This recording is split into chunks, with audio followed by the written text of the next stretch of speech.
L'actualité locale et régionale en continu. Grand Lille TV, toute info. Mercredi 8 juin, il est 18h sur Grand Lille TV. Merci à ceux qui nous rejoignent. Et tout d'abord, un mot de la météo et cette confirmation. Pas de pluie ni d'orage à prévoir pour les prochains jours, mais un risque toutefois assez élevé, un risque orageux assez élevé pour ce vendredi en fin de journée. On fait le point sur votre météo complète juste après ce flash info. Et dans cette édition, on revient évidemment sur les nombreuses inondations dans notre région. Rues coupées, maisons inondées, les dégâts sont importants dans et autour de Lille. Et suite aux violents orages qui ont touché la région hier soir, à Auchy-les-Mines, près de Béthune, de nombreuses habitations ont été touchées par la montée des eaux. Et en moins de 30 minutes, les habitants se sont fait tout simplement surprendre par la rapidité avec laquelle l'eau s'est infiltrée chez eux. Pas de dégâts humains pour autant du côté d'Auchy-les-Mines, mais de nombreux dégâts matériels. Près de 50 cm d'eau dans les jardins, de nombreux garages et caves sous les eaux et également des coupures d'électricité. Et ce n'est malheureusement pas la première fois que la ville d'Auchy-les-Mines est touchée par les inondations. Une habitante excédée par la non-réaction de la mairie a été de nouveau inondée pour la 17e fois tout de même. Je vous propose d'écouter le témoignage d'un autre habitant, voisin, au micro d'Anthony Vermus. Un quart d'heure de temps, on a été inondé, des tonnes d'eau, des tas de précipitations en fait. Et en fait, on s'aperçoit quoi? On s'aperçoit que la route nationale qui va entre Béthune et Aisne n'a même pas été bloquée, n'a pas été arrêtée. Donc tous les gens qui passaient à fond la caisse ici et ils envoient tous des mètres cubes dans votre maison. Rien n'a été traité ni par le service d'ordre. Au niveau des pompiers, on les appelait, aucune réponse. On les a arrêtés sur le chemin, aucune personne ne nous est venue en aide. Et je ne comprends même pas pourquoi tout ce qui est service communal n'agit pas. C'est pas d'aujourd'hui qu'on est inondé ici. Là, ça a dépassé le summum. Mais je ne comprends pas d'une seconde. Et après les intempéries, l'heure est désormais au bilan et aux solutions pour être remboursé partiellement ou totalement par son assureur. Le président de la République a d'ailleurs reconnu l'état de catastrophe naturelle lors du Conseil des ministres ce mercredi midi. Et nous avons demandé à une professionnelle de l'assurance quels sont les droits auxquels peuvent prétendre les victimes de ces inondations.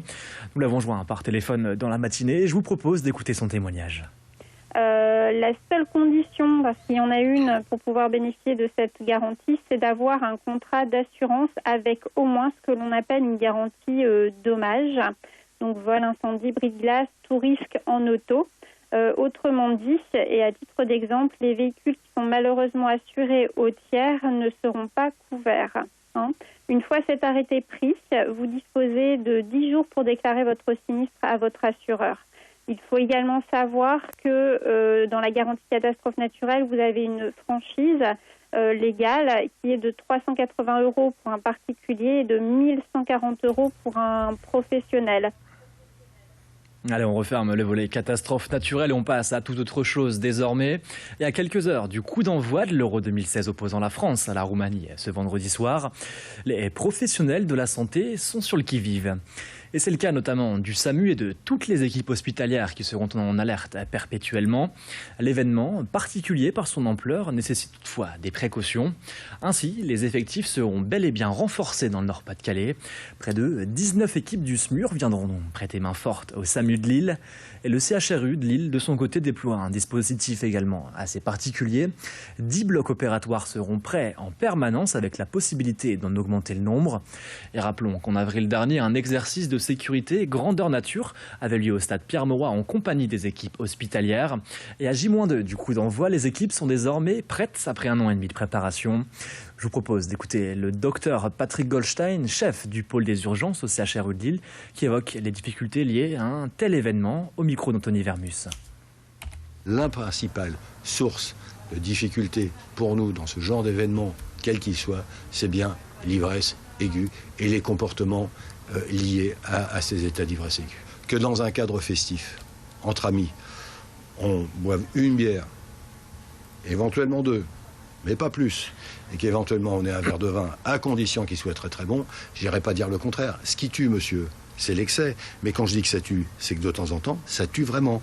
Donc je ne le dis pas avec le sourire. Et ce qu'il y aurait de pire, ce serait de banaliser cela. Fête égale ivresse, sincèrement, c'est une bêtise.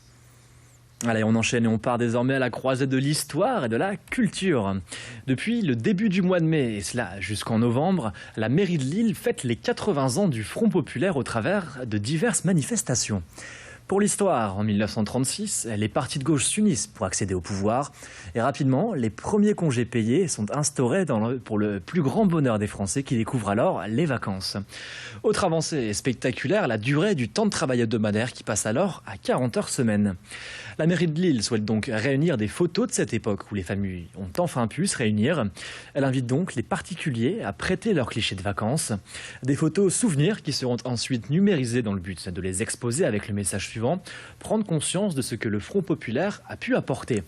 On écoute le témoignage de Paulette Gérard, dont les parents ont découvert les congés payés au micro de Xavier Silly.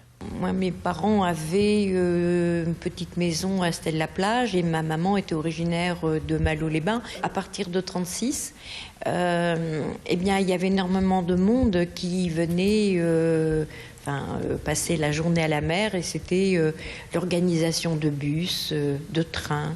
Enfin, ça avait bouleversé un petit peu leur tranquillité. C'était des gens généreux et ils estimaient que c'était formidable parce que la mer est à tout le monde et le loisir, le plaisir, je veux dire les vacances, c'était un gros progrès social et ça, je pense que ça leur faisait plaisir.